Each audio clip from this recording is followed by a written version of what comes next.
কাম কাজ ঠিক মতো করতে পারছ না ইচ্ছাগিরির জন্য, ঠিক আছে? এই জন্য মানে আম করে নিয়ে কইরা খেলা কিছু। আচ্ছা যাক, কোনো ব্যাপার না ভাই, আমরা 2 টাকা কামাইলে তুইও 2 টাকা আমার নাম বিচ্ছা কামা, তাতে আমার কোনো দুঃখ নাই। দুঃখ আমার একটাই, তুই ইচ্ছাগিরি ছাড়। হুন হালামুখ মাফি তোর বেশি এর খাওয়ান লাগবো কি লেগে? এরে মাথার গাম ফায় ফেলায় কাম করিয়ে রে খাই।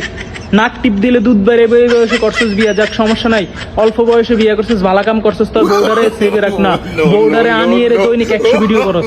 এই যে বউডারে দিয়ে ব্যবসা করতেছস, বউডা দিন দিন শুকাই যাইতেছে, দিন দিন কালো হয়ে যাইতেছে। বউডারে ভালো মন্দ কিছু খাওয়া, বউডারে কিছু কসমেটিক কিনা দে, আর বউ নিয়ে ভিডিও করতেছস। একটু একটু মানুষে কইবে, এগুলা সহ্য করে নেওয়ান লাগবো। আর আমি তো তোর বউরে খারাপ কিছু কই নাই, তোর বউ সুন্দর যে রূপের প্রশংসা করছি, বাস এতটুকুই তো। আর কি কইছিস লুচ্চামি? আইয়ুয়া লুচ্চামির। তোরা আমি একটা কথা কই, তোর বলই তুই আর ভিডিও করতে আইস না। বলই ভিডিও করলে মানুষে রোস্ট করবে, তো এটা লয়ে জল লইতো না। অনেক মানুষ অনেক কথা কইব, কিল্লাই তুই তোর বউর লই ভিডিও করস, বউ ব্যবসা বাদ দি নিজে কাম করি খা। না হলে তুই যদি তোর বরে সোশ্যাল মিডিয়াতে না আনস, তোরা একখান কথা কে কইতো না, তোলাই আরো মানুষে দোয়া করবো, বুঝলি? বললো ভিডিও করিস না, তোলা আরো কত শুনবি বেটা, আরো কত শুনবি। অবতে খেলা শুরু, তোর কত মানুষের রোস্ট করে তুই নিজেও তো জানোস না। মানে কিছু টাকা লাই নিজের বোর লাইফ শেষ করে দিলি।